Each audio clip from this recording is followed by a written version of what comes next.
Chapter 1 relation and functions का बहुत ही important topic का डिस्कशन करने वाले हैं, जो कि है फंक्शन। तो आज हम लोग आज की क्लास में फंक्शन और डिफरेंट टाइप ऑफ फंक्शंस का डिस्कशन करने वाले हैं। तो वीडियो के अंत तक बने रहिएगा ताकि आपको हर एक चीज़ अच्छे से समझ में आ सके। तो आइए हम लोग स्टार्ट करते हैं फंक्शन के डेफिनेशन से। तो फंक्शन का डेफिनेशन पहले से मैं लिख रखा हूँ ताकि समय का बचत हो, चीज़ों को ज़्यादा से ज़्यादा समझा जा सके। तो फंक्शन का डेफिनेशन क्या कह रहा है कि अ specific type of relation. Function actually में क्या है? A specific type of relation है। तो अ specific type of relation F, इसको हम लोग एफ से डिनोट किए। यहाँ पे रिलेशन को हम लोग जनरली आर से डिनोट करते थे, बट यहाँ पे क्या कह रहा है? A specific type of relation, तो उसको हम लोग एफ बोले हैं। From set A to set B, एक सेट ए से बी में एक स्पेसिफिक टाइप ऑफ रिलेशन को हम लोग फंक्शन बोलेंगे, called function. If every element of set A has one and only one image in set B. क्या कह रहा है? One and only one image in set B. It is written as f such that A to B. Function कहाँ से कहाँ तक है? ए to B तक है। एग्जाम्पल से इसको समझते हैं हम लोग। We have two different set, दो सेट हम लोग ले लिए। वन सेट में 1 2 3 4 एलिमेंट, दूसरा सेट में 1 4 9 एंड 16 एलिमेंट। और सेट ए से सेट बी को एक डिफरेंट रिलेशन से हम लोग इसको डिफाइन करते हैं। क्या देख रहे हैं हम लोग? यहाँ पे स्क्वायर है। क्या है? स्क्वायर लिए हुए, इसका स्क्वायर इसमें मिल रहा है। तो कह रहा था डेफिनेशन में कि सेट ए के हर एक एलिमेंट का एक और एक यूनिक एलिमेंट होगा, one and only one image होना चाहिए। तो देखो, तो 1 से रिलेटेड है, 2 4 से रिलेटेड है, 3 9 से रिलेटेड है और 4 16 से रिलेटेड है। तो इस तरह से सेट ए के ईच एलिमेंट का रिलेशन, यूनिक रिलेशन किससे है? सेट बी से है। तो यहाँ पे जो हम लोग रिलेशन एफ को डिफाइन किए हैं वो हमारा क्या कहलाएगा? फंक्शन कहलाएगा। ओके, दूसरा एग्जांपल में समझते हैं हम लोग। कह रहा है दूसरा एग्जांपल कि फिर एक सेट लिए हम लोग जिसमें 1 2 3 एलिमेंट है, 1 2 और 3 तीन एलिमेंट लिए हैं। इसमें A B C D element लिए हैं और ये एक रिलेशन एफ से कनेक्टेड है एक दूसरे से। ठीक है, तो ये रिलेशन एफ को हम लोग फंक्शन कहेंगे कब? जब इसका हर एक एलिमेंट का एक यूनिक इमेज होगा, one and only one image होगा। यानी कि 1 का ए, 2 का बी, 2 का डी, 3 का सी। यहाँ पर देख रहे हैं हम लोग कि 2 का यूनिक इमेज नहीं है, 2 का 2 इमेज मिल रहा है, 2 का बी भी इमेज मिल रहा है, 2 का डी भी इमेज मिल रहा है। इसका मतलब ये फंक्शन नहीं कहलाएगा। According to the definition, set A has element of set A has one and only one image in set B. Set A के हर एक एलिमेंट का यूनिक और एक ही इमेज होना चाहिए। यहाँ पर 2 का 2 इमेज है, बी भी है और डी भी है, इसलिए ये फंक्शन नहीं कहलाएगा। रिलेशन जो एफ हम लोग बोल रहे हैं वो फंक्शन नहीं होगा। Relation F is not a function. F is not a function, function नहीं होगा। अब इसमें बात करते हैं हम लोग। तीसरा एग्जांपल लिए हैं कि 1 2 3 एक सेट में एलिमेंट है और एक दूसरा सेट बी है जिसमें एक्स वाई जेड और पी एलिमेंट है। ठीक है, तो एक रूल या एक रिलेशन एफ से इसको हम लोग इंट्रोड्यूस किए हैं, जिसमें देख रहे हैं कि सेट ए के हर एक एलिमेंट का, एवरी एलिमेंट का इमेज यहाँ पे दूसरा वाला सेट में मिल रहा है। 2 रिलेटेड है जेड से, 3 रिलेटेड है पी से, तो यूनिक है ना। अब ये बच गया तो उससे मतलब नहीं है। ए का हर एक का इमेज यहाँ पे मिलना चाहिए। ए सेट के हर एक एलिमेंट का इमेज इसमें अगर है तो समझ लीजिए कि वो रिलेशन फंक्शन कहलाएगा। तो एफ को हम लोग यहाँ पे फंक्शन बोलेंगे। आई होप कि आपको फंक्शन का डेफिनेशन एग्जांपल की हेल्प से अच्छे से समझ आया होगा। तो हम लोग डिस्कस करते हैं इसके कुछ और डेफिनेशन को, दूसरा डेफिनेशन को और कुछ एग्जांपल से समझते हैं। दूसरा डेफिनेशन जो कह रहा है उसको बहुत ही सिंपल डेफिनेशन है, ये भी आसानी समझ में आएगा। Correlate A and B are two sets. दो सेट्स ले लिए हम लोग, ए और B. We have two A and B two sets. A rule in which, एक ऐसा rule in which element of set A assign to unique element of set B. एक ऐसा रूल जिसके द्वारा ए के सभी एलिमेंट को असाइन किया गया है यूनिक एलिमेंट ऑफ बी से, बी के किसी यूनिक यानी खास एलिमेंट से असाइन किया गया है वो रूल से, तब this rule is called function. तो उस रूल को ही हम लोग क्या बोलते हैं? फंक्शन बोलते हैं। And function is written as f such that A to B. Example से इसको समझते हैं हम लोग। टू सेट्स ले लेते हैं हम लोग यहाँ पे। एक सेट ए ले लिए, 1 2 3 4 एलिमेंट इसमें। दूसरा सेट ले लेते हैं, इसमें ए बी सी डी ले लिए। देखो तो 2 असाइन किया हुआ है, 3 भी असाइन किया हुआ है, 6 से 4 असाइन किया हुआ डी से।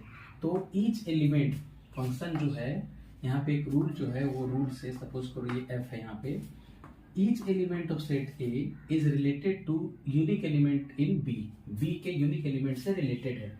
तो 1 रिलेटेड है ए से, 2 रिलेटेड है बी से, 3 रिलेटेड है सी से एंड 4 रिलेटेड है डी से।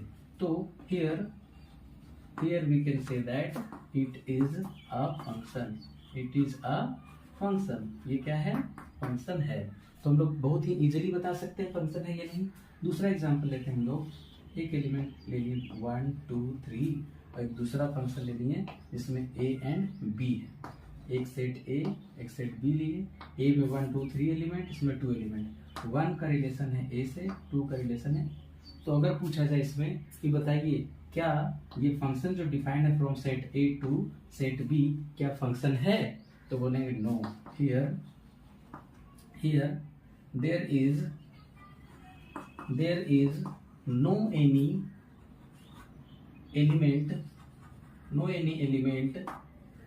Element for three of set A in set A is there is no any element for 3 of set A is assigned in set B। क्या कह रहा है यहाँ पे कि 3 का कोई भी इमेज यहाँ पे है ही नहीं, तो ये फंक्शन नहीं कहलाएगा। therefore इसको हम लोग और अच्छे से लिख सकते हैं। Here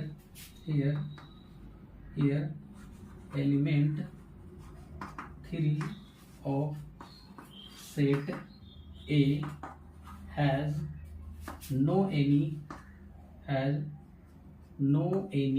image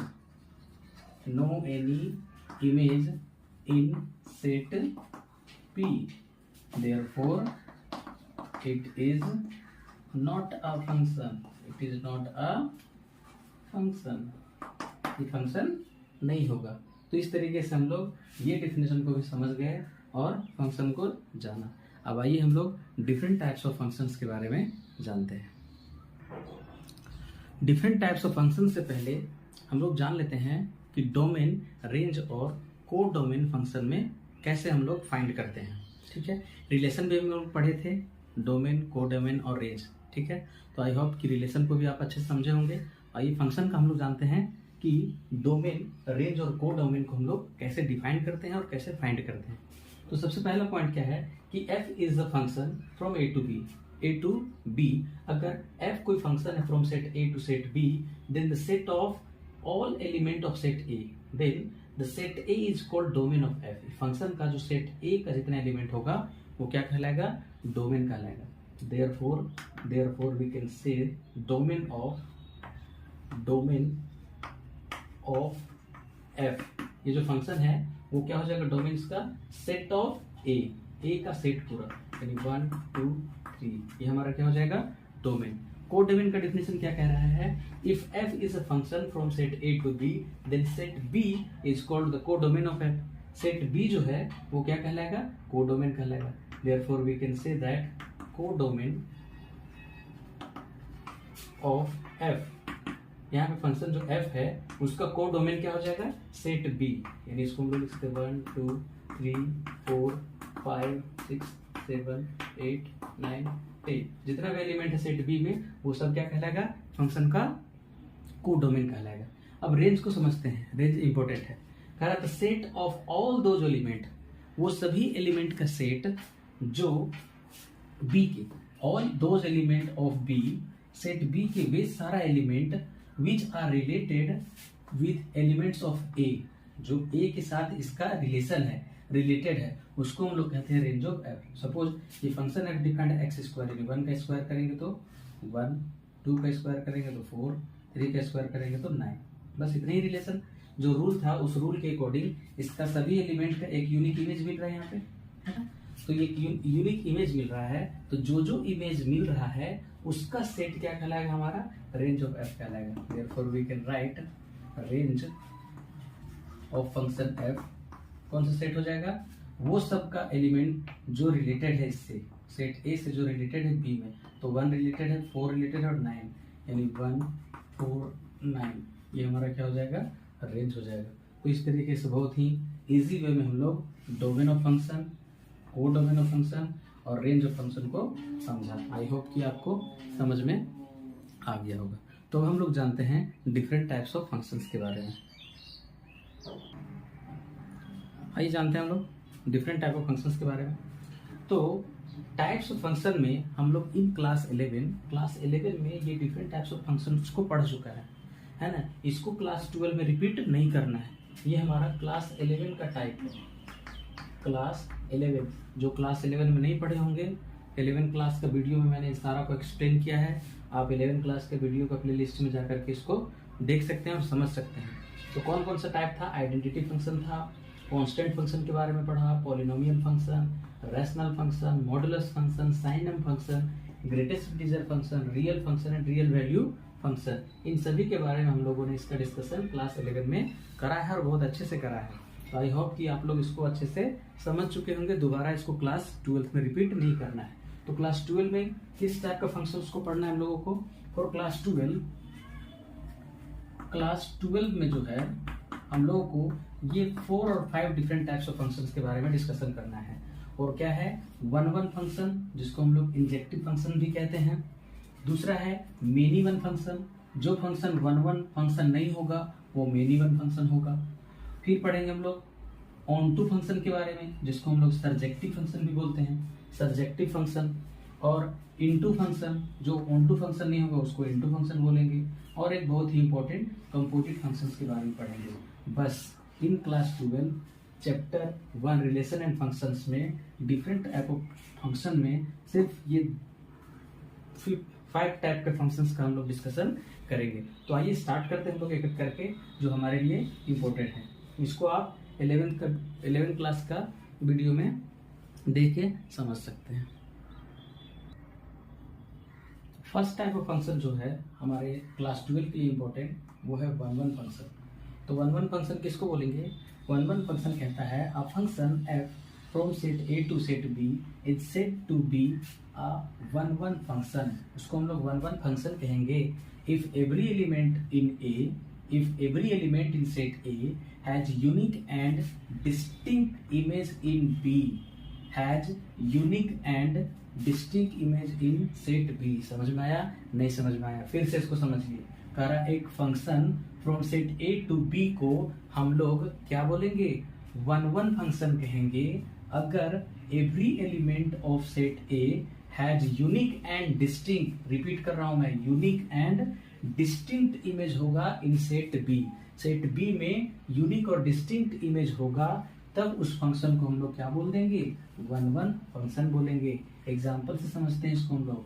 सपोज कर लो ये एक सेट है हमारा A, दूसरा सेट लिया B, इसमें कुछ एलिमेंट है 1 2 3 4, इसमें कुछ एलिमेंट है A B C and D।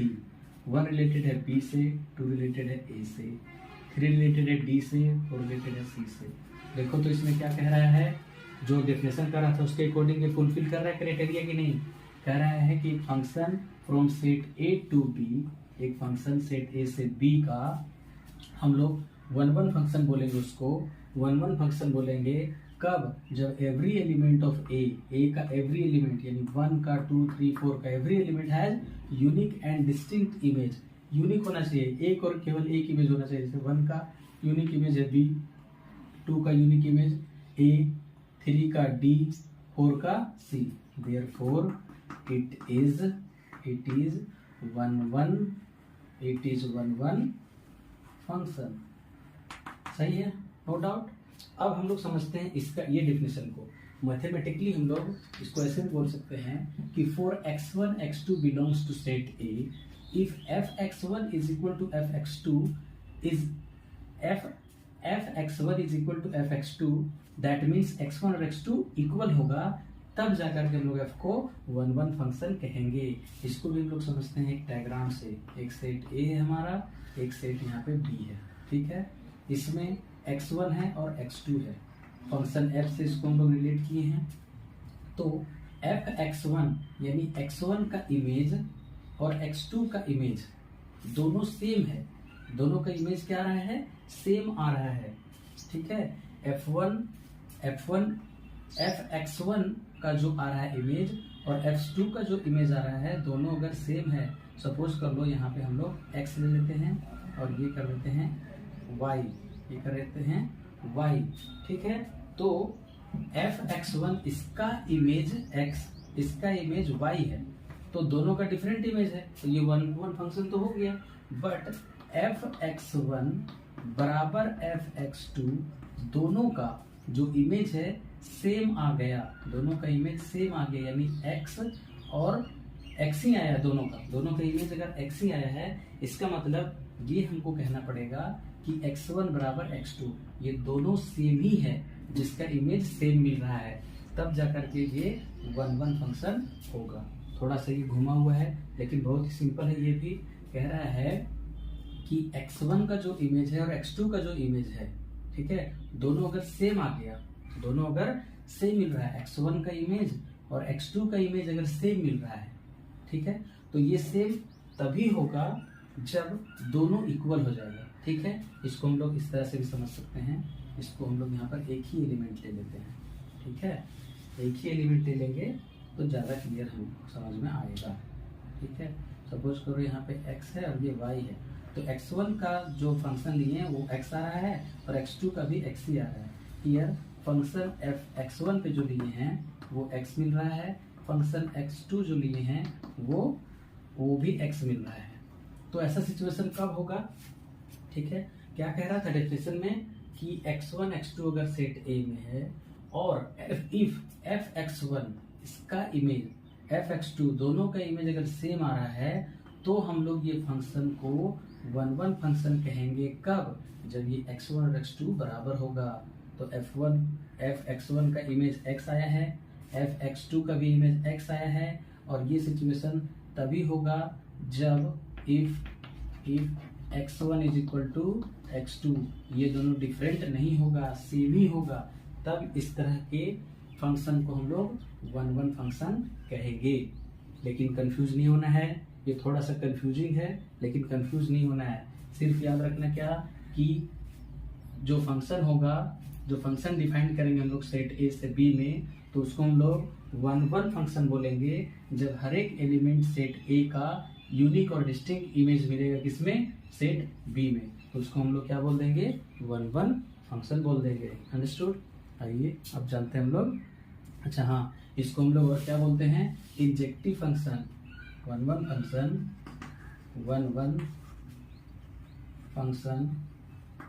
is also known as injective function. Injective function के नाम से भी इसको हम लोग जानते हैं, ठीक है। एक बार फिर से रिमाइंड कर लो कि एक function f from a to b set to be 1 1 function if every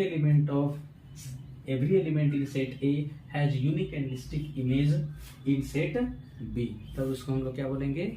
1 1 function बोलेंगे। आइए नेक्स्ट टाइप ऑफ फंक्शन का डिस्कशन करते हैं। दूसरा टाइप है मेनी वन फंक्शन। इसको कहते हैं मेनी वन फंक्शन।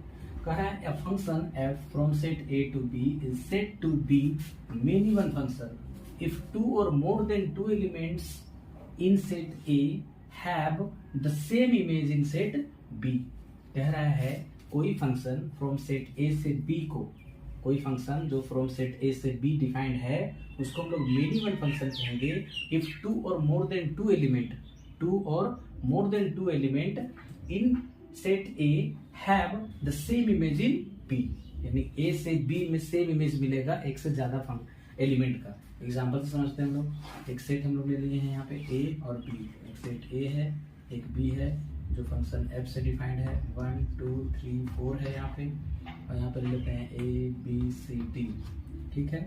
ये 1 का रिलेशन 1 का रिलेशन ए से है यानी डिफाइंड है ए, 2b, 3 का भी b से है, 4 का c है ना, और 3 का 2 का b, 2 का b से, 3 का भी b से, ठीक है, 4 का c से, ठीक है।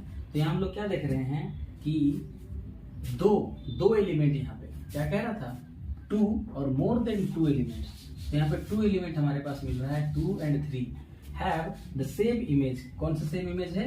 b, सेम इमेज है, तो इसलिए ये फंक्शन क्या कहलाएगा? Therefore it is many one, it is many one function, many one function. नाम से ही पता चल रहा है मेनी वन यानी बहुत सारा एलिमेंट का इमेज एक होगा, मेनी वन बहुत सारा का एक इमेज होगा, तो उसको हम लोग क्या बोलेंगे? Many one function. तो बहुत ही आसान डिफिनेशन था ये, ठीक है। तो आइए नेक्स्ट आपका फंक्शन को जानते हैं। नेक्स्ट टाइप ऑफ फंक्शन जो है वो है onto function. Onto function क्या कहता है? A function f from set a to b is said to be onto function. Onto function बोलेगा कब? If every element in set b, if every element in set b के every element has its pre image, has its pre image in a, its pre image in a। इसमें उल्टा बोल दिया ना, example से समझते हैं इसको। एक सेट है a 1 2 3 4, दूसरा सेट b, सेट a, दूसरा set b, a b c d, 1 related है, 2 रिलेटेड है, 3d से और इसे, ठीक है। हर एक एलिमेंट क्या है? एक दूसरे से रिलेटेड है, ये फंक्शन f है। इसमें क्या देख रहे हैं हम लोग? इमेज, है ना। क्या कह रहा था? Every element in set b, b में एवरी एलिमेंट का क्या होना चाहिए? प्री इमेज होना चाहिए a में, प्री इमेज होना चाहिए a में। तो देखो, तो a का प्री इमेज 2, b का प्री इमेज 1, c का प्री इमेज 4, d का प्री इमेज 3, सभी का प्री इमेज है ना यहाँ पे मौजूद। Therefore it is onto function, onto function, onto function. और ऑन टू फंक्शन को हम लोग क्या बोलते हैं? Surjective, surjective, surjective function. इसको हम लोग सर्जेक्टिव फंक्शन भी बोलते हैं, ठीक है, सर्जेक्टिव फंक्शन भी बोलते हैं। तो ऑन टू फंक्शन को और किस नाम से जानते हैं हम लोग? सर्जेक्टिव फंक्शन भी कहते हैं, ठीक है, सर्जेक्टिव फंक्शन। एक और एग्जांपल हम लोग लेते हैं। एक सेट ए, दूसरा सेट बी, रिलेटेड है फंक्शन f 1 2 3, इसमें a b c d e। ए का रिलेशन 1 का रिलेशन a से, 2 का भी रिलेशन a से, 3 का रिलेशन b से, और बस खत्म, इतना ही दिया हुआ, ठीक है। इसमें हम लोग क्या देख रहे हैं कि 1 और 2 एलिमेंट का इमेज यहाँ पे है, 1 का इमेज a, 2 का इमेज a, 3 का इमेज b, बट यहाँ पे क्या कह रहा था डेफिनेशन में? Every element in set b, every element in set b has its pre image in a, pre image होना चाहिए a में। देखो तो प्री इमेज मिल रहा है सबका, a का मिला 1, a का 2, b का 3, बट c d e का कोई इमेज ही नहीं मिल रहा है, कोई इमेज नहीं मिल रहा है, तो बोलेंगे it is not onto function, onto function और surjective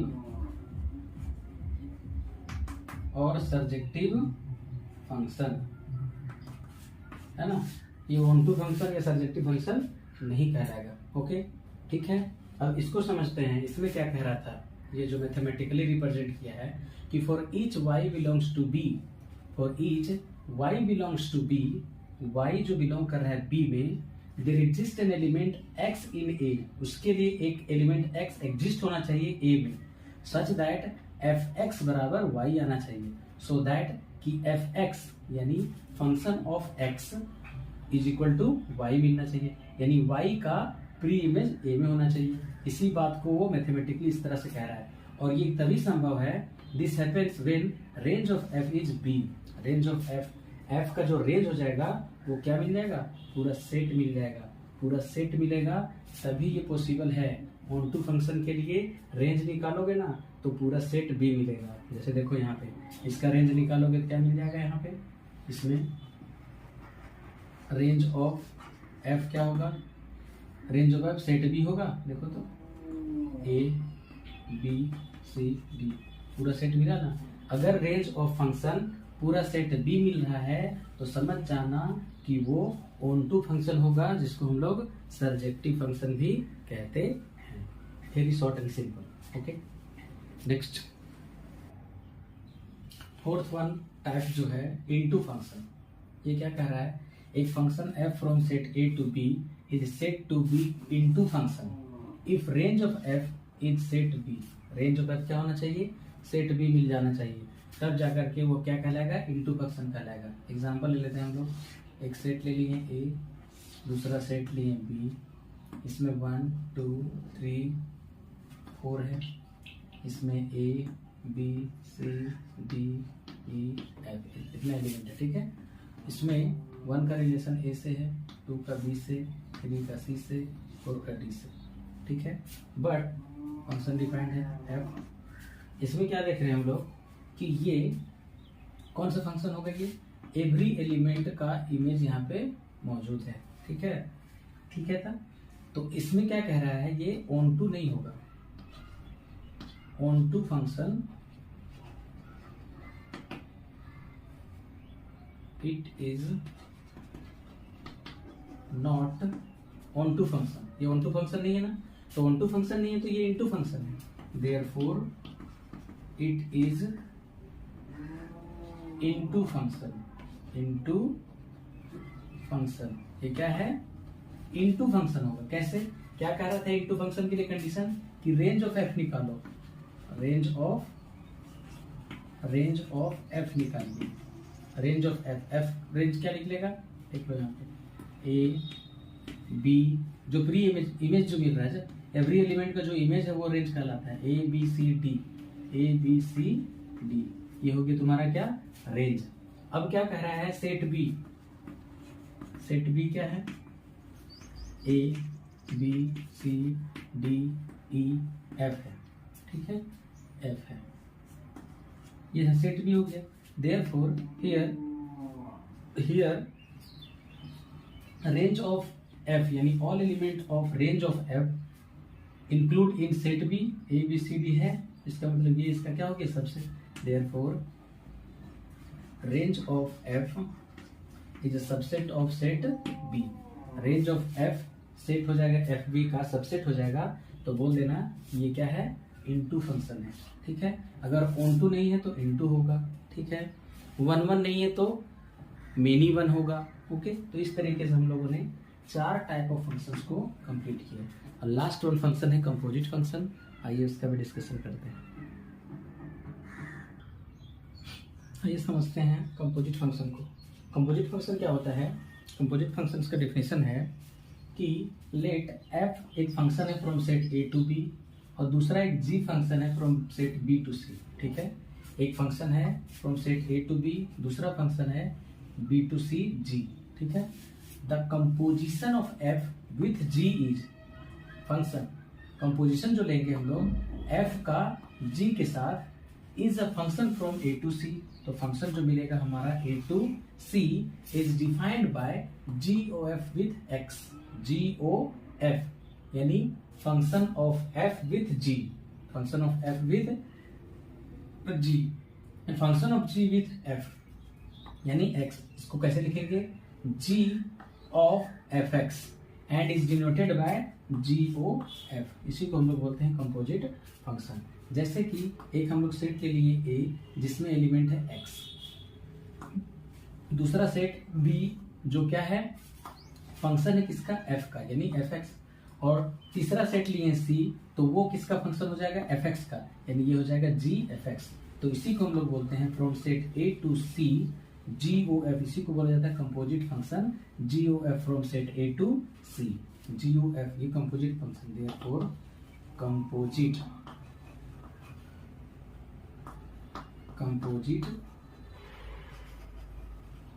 function from set A to C. ठीक है, अब इसको एग्जांपल से समझते हैं हम लोग। एक सेट के लिए हम लोग ए 1 2 3, ठीक है, हम लोगों ने एक सेट ले लिया ए 1 2 3, दूसरा सेट लिया बी जिसमें ए बी 2 एलिमेंट है, और तीसरा सेट ले लिया सी जिसमें 5 6 7 3 एलिमेंट है। अब एक फंक्शन डिफाइंड किया हम लोग from set A to B. Set A to B के लिए जो फंक्शन डिफाइंड है उसमें 1 रिलेटेड है ए से, 2 रिलेटेड है बी से, और 3 रिलेटेड है बी से। और दूसरा एक फंक्शन जो जी डिफाइंड किए हैं उसमें जो रिलेशन हम लोग लिए हैं ए रिलेटेड है 5 से और बी रिलेटेड है 7 से। ठीक है, तो हम लोग को क्या कह रहा है, कंपोजिट फंक्शन निकालिए जी ओ एफ, यानी ए एलिमेंट का सी के साथ फंक्शन फाइंड कीजिए। तो क्या हो जाएगा देखो, देयरफॉर जी ओ एफ यानी composite function of 1, composite function of element 1 का निकालना है, 1 का रिलेशन सी के साथ निकालना है। तो क्या हो जाएगा, पहले हम लोग क्या लिखेंगे, है ना, हम लोग पहले क्या लिखेंगे, हाँ, एफ ऑफ, पहले क्या लिखेंगे, जी ऑफ, है ना, जी ऑफ एफ एक्स, यानी एफ का जो फंक्शन है वो किसके किसके साथ रिलेटेड है, इसको हम लोग एरो डायग्राम से समझते हैं। ए बी सी, ए का रिलेशन बी के साथ, ठीक है, ए का रिलेशन बी के साथ 1 2 3, ये 2 3, ए का रिलेशन 2 के साथ है, एक नहीं, ए का इसमें ए और बी था ना, ए और इसमें बी, तो 1 is related to A, 1 is related to A, and 2 is related to also A, 2 is also related to A, and 3 is related to B, 3 is related to B, okay? और जो B का relation है A, B और ये C, B का जो relation है C के साथ, C में क्या है 5 6 7, तो B का रिलेशन जो है C के साथ वो क्या है, A is related to 5, A is related to 5 and B is related to 7, ये हो गया F और ये हो गया हमारा G। तो हम लोग क्या निकाले, एफ एक्स, 1 का एफ एक्स निकाले तो क्या मिला है, A मिला है। तो अब हम लोग क्या निकालेंगे, G ऑफ A निकालेंगे, G ऑफ A निकालेंगे ना, G ऑफ A। तो G ऑफ A यानी A का रिलेशन किसके साथ है, 5 के साथ, यानी G O F for element A का रिलेशन C के साथ क्या होगा 5। फिर हम लोग निकालते हैं G O F for second element के लिए हम लोग निकालते हैं कंपोजिट फंक्शन। सेकेंड एलिमेंट के लिए कंपोजिट फंक्शन क्या होगा, G ऑफ एफ एक्स, ठीक है, G ऑफ एफ एक्स। तो एफ एक्स क्या है, यानी फर्स्ट फंक्शन जो डिफाइंड है 2 एलिमेंट के साथ क्या है, वो A है, तो G ऑफ A इसमें भी निकालेंगे। तो इसके लिए क्या आएगा, G ऑफ A फिर से 5 आया, एंड G ऑफ यानी composite function of element 3, third element जो था उसके लिए निकालना है। तो थर्ड एलिमेंट का रिलेशन किसके साथ है, थर्ड एलिमेंट का रिलेशन किसके साथ है, F थर्ड B से है, तो यहाँ पर G ऑफ B लिखेंगे। तो G B और B रिलेटेड किससे, 7 से, इसका वैल्यू क्या आ जाए। आइए समझते हैं हम लोग बाइनरी ऑपरेशंस। क्या होता है बाइनरी ऑपरेशंस, कह रहा है binary operation, let S be a non empty set and star be an operation on S एक कोई नॉन एम्प्टी सेट ले लिया हमने, और क्या इंट्रोड्यूस किया है, एक फंक्शन इंट्रोड्यूस किया है S star be an operation, उसको क्या किया है मैंने, एक ऑपरेशन इंट्रोड्यूस किया है। एक्चुअली में स्टार क्या है, एक फंक्शन ही है, बट यहाँ पे ऑपरेशन का काम करेगा on S, such that if A belongs to S and B belongs to S, दो एलिमेंट हम लोगों ने लिया कि जो S में बिलोंग कर रहा है, that means A star B belongs to S for all A B belongs to S। तो A स्टार B जो आएगा वो भी S में बिलोंग करना चाहिए, तब हम लोग इस स्टार को क्या बोलेंगे, बाइनरी ऑपरेशन बोलेंगे ऑन S। एग्जांपल से समझते हैं हम लोग कि एक सेट हम लोग ले लेते हैं, नेचुरल नंबर का एक सेट ले लेते हैं। नेचुरल नंबर का सेट में क्या होता है, 1 2 3 4 5 up to infinity. Therefore n cross n निकालते हैं हम लोग, n क्रॉस n निकालते हैं। तो n क्रॉस क्या होगा, 1 का 1 के साथ, फिर 1 का 2 के साथ, 1 का 3 के साथ, 1 का 4 के साथ, 1 का 5 के साथ, ओके। फिर इसी तरह से 2 का 1 के साथ होगा, 2 का 2 के साथ होगा, 2 का 3 के साथ होगा एंड सो ऑन। इस तरह का हमारे पास कार्टेशियन प्रोडक्ट मिलेगा n क्रॉस n का। तो अब क्या करना है हम लोगों को, बिलोंग्स लेना है एलिमेंट, ठीक है। Let 1 belongs to n and 2 belongs to n। 1 belongs कर रहा है नेचुरल नंबर में, 2 बिलोंग्स कर रहे हैं नेचुरल नंबर में, है ना। एंड a स्टार b, उसके लिए हम लोग क्या ले लेते हैं, 1 स्टार b, 1 स्टार 2, 1 स्टार 2, इसका मतलब 1 स्टार 2, ये भी बिलोंग्स करना चाहिए किसमें, n में, बिलोंग्स करना चाहिए n में। तब जाकर के हम लोग बोलेंगे then star is a binary operation, binary operation, तब ये हो जाएगा क्या, बाइनरी ऑपरेशन। अब हम लोग क्या करते हैं, स्टार को हम लोग ले लेते हैं, लेट स्टार को हम लोग ले लेते हैं प्लस साइन, स्टार को हम लोग क्या ले लेते हैं, प्लस साइन ले लेते हैं। Therefore 1 plus 2 is equals to क्या मिलेगा, 1 प्लस 2 इज इक्वल टू क्या मिलेगा, 3 which belongs to natural number. 3 आया तो नेचुरल नंबर में है ना, देखिए नेचुरल नंबर में है। Therefore plus is a binary, plus is a binary operation, binary operation on natural number, on natural number. इसके लिए प्लस क्या हो गया, एक बाइनरी ऑपरेशन हो गया।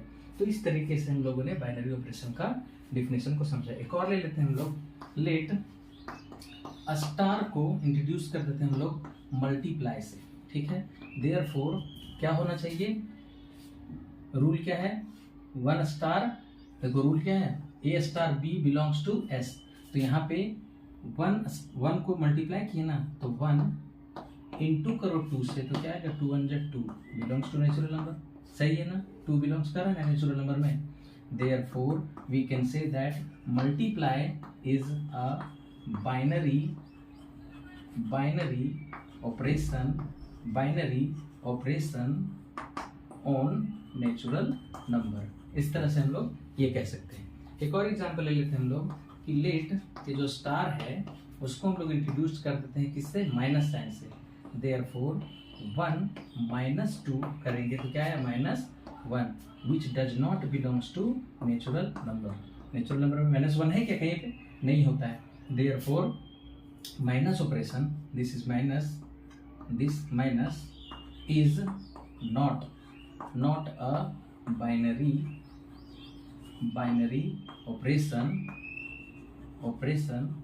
operation on natural number।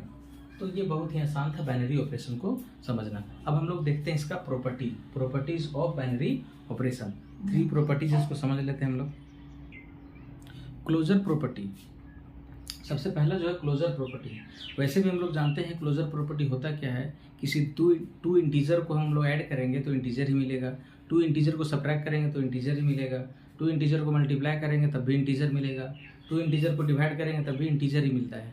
तो ये जो प्रॉपर्टी है कहलाता है क्लोजर प्रॉपर्टी। तो इसी के बेसिस पे हम लोग इसको समझने वाले हैं। क्लोजर प्रॉपर्टी कह रहा है a binary operation star on set S satisfy the closure property. ये जो स्टार ऑपरेशन है सेट एस के लिए क्लोजर प्रॉपर्टी को सेटिस्फाई तभी करेगा when if a belongs to s, b belongs to s, then a star b belongs to s for all a b belongs to that set। Okay, इसको भी example से हम लोग समझते हैं। ले लेते हैं हम लोग फिर से नेचुरल नंबर का एक सेट ले लेते हैं, 1 2 3 डॉट डॉट डॉट, ये नेचुरल नंबर का सेट है। देयरफॉर n क्रॉस अगर n निकालेंगे, n क्रॉस n निकालेंगे तो क्या आएगा, 1 1 1 1 2 1 3 2 1 2 2 2 3 3 1 3 2 3 3, इस तरह से बहुत सारा इसका प्रोडक्ट आएगा।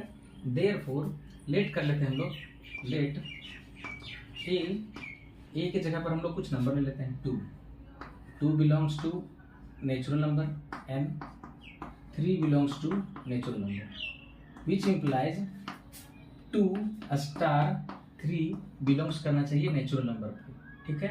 अब इसमें हम लोग क्या करते हैं, इंट्रोड्यूस करते हैं स्टार को, हम लोग इंट्रोड्यूस करते हैं प्लस से। Let this be plus, therefore 2 + 3 which is equals to क्या आएगा 5 which belongs to natural number ना, विच बिलोंग्स टू नेचुरल, मतलब वो ऑपरेशन पे जो आएगा रिजल्ट वो भी उसमें लाइक करेगा और वो भी नेचुरल नंबर ही होगा। तो हम लोग कहेंगे क्या कि ऑपरेशन जो है वो क्लोजर है, ठीक है। और हम लोग ले लेते हैं नहीं, therefore plus on operation plus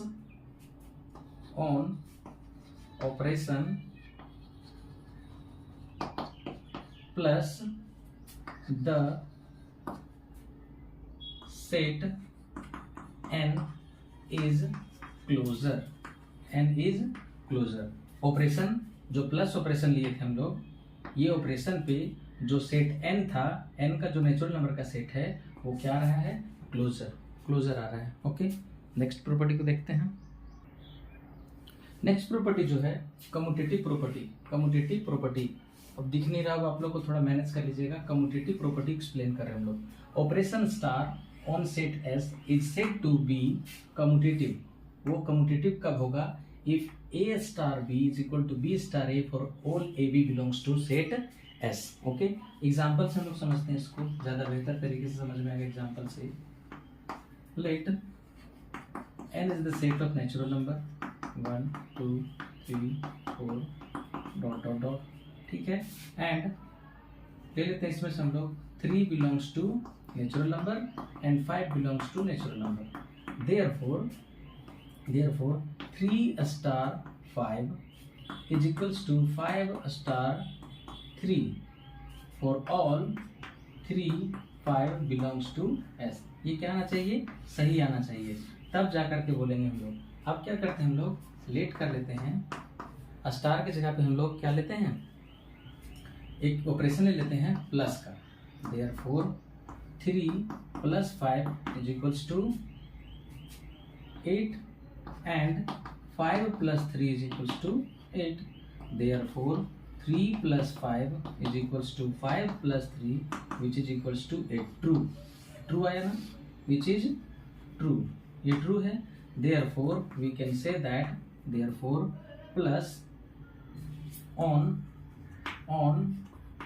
operation plus the set on operation plus the set n is commutative. वो क्या हो जाएगा, कम्यूटेटिव आ गया। सेट जो है कम्यूटेटिव है किसी दो नंबर के लिए। फॉर ऑल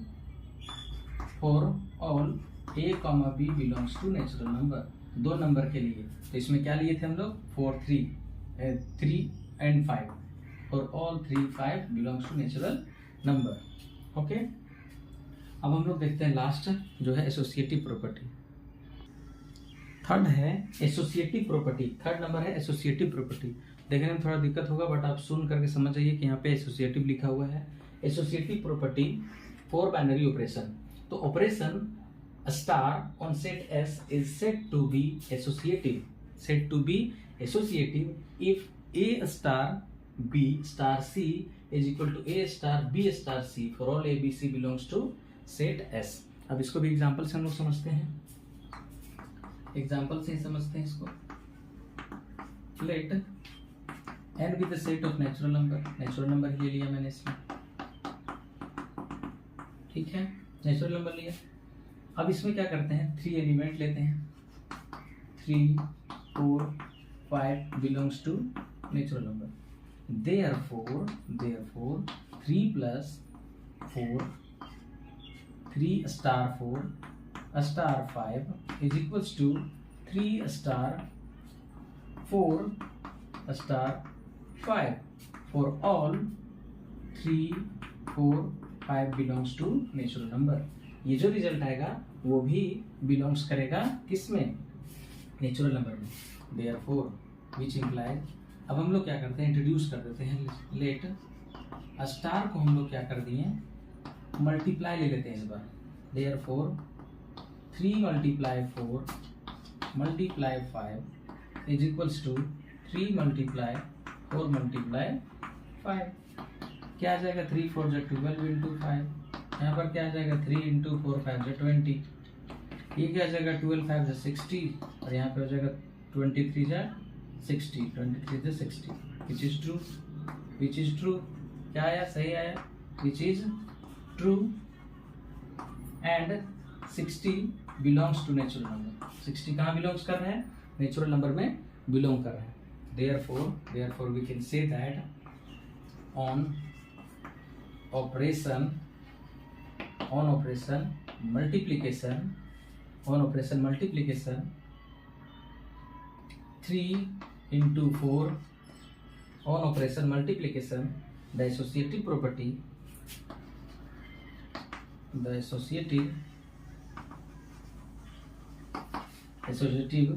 law भी बोल सकते हैं इसको, associative law is true for natural number, तो इस तरह से हम लोगों ने associative property on binary operation भी लिख लिया।